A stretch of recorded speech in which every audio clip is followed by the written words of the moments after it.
آندھی کے وقت حضور صلی اللہ علیہ وآلہ وسلم کا طریقہ۔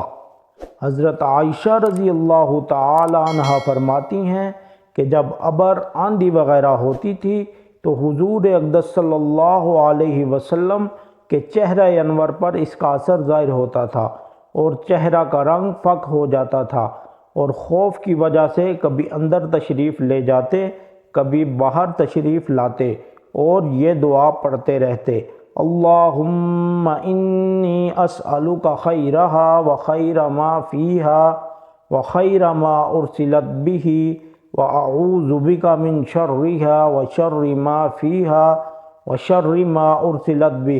ترجمہ: یا اللہ، اس ہوا کی بھلائی چاہتا ہوں اور جو اس ہوا میں ہو، بارش وغیرہ اس کی بھلائی چاہتا ہوں، اور جس غرض کے لیے یہ بھیجی گئی اس کی بھلائی چاہتا ہوں۔ یا اللہ، میں اس ہوا کی برائی سے پناہ مانگتا ہوں، اور جب بارش شروع ہو جاتی تو چہرہ پر انبساط شروع ہوتا۔ میں نے عرض کیا کہ یا رسول اللہ، سب لوگ جب ابر دیکھتے ہیں تو خوش ہوتے ہیں کہ بارش کے آثار معلوم ہوئے، مگر آپ پر ایک گرانی محسوس ہوتی ہے۔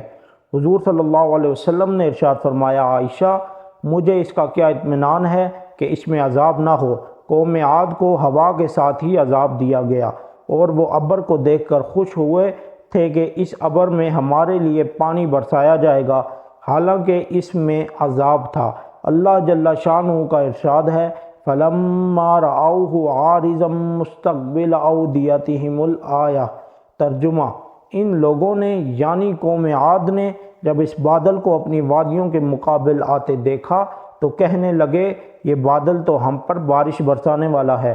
ارشاد خداوندی ہوا کہ نہیں، برسنے والا نہیں، بلکہ یہ وہی عذاب ہے جس کی تم جلدی مچاتے تھے، اور نبی سے کہتے تھے کہ اگر تو سچا ہے تو ہم پر عذاب لا۔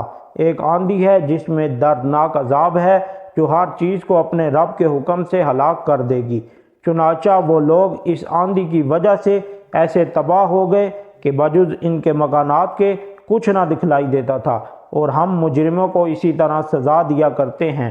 القرآن۔ فائدہ: یہ اللہ کے خوف کا حال اسی پاک ذات کا ہے جس کا سید الاولین و آخرین ہونا خود اسی کے ارشاد سے سب کو معلوم ہے۔ خود کلام پاک میں ارشاد ہے کہ اللہ تعالیٰ ایسا نہ کریں گے کہ ان میں آپ کے ہوتے ہوئے ان کو عذاب دیں۔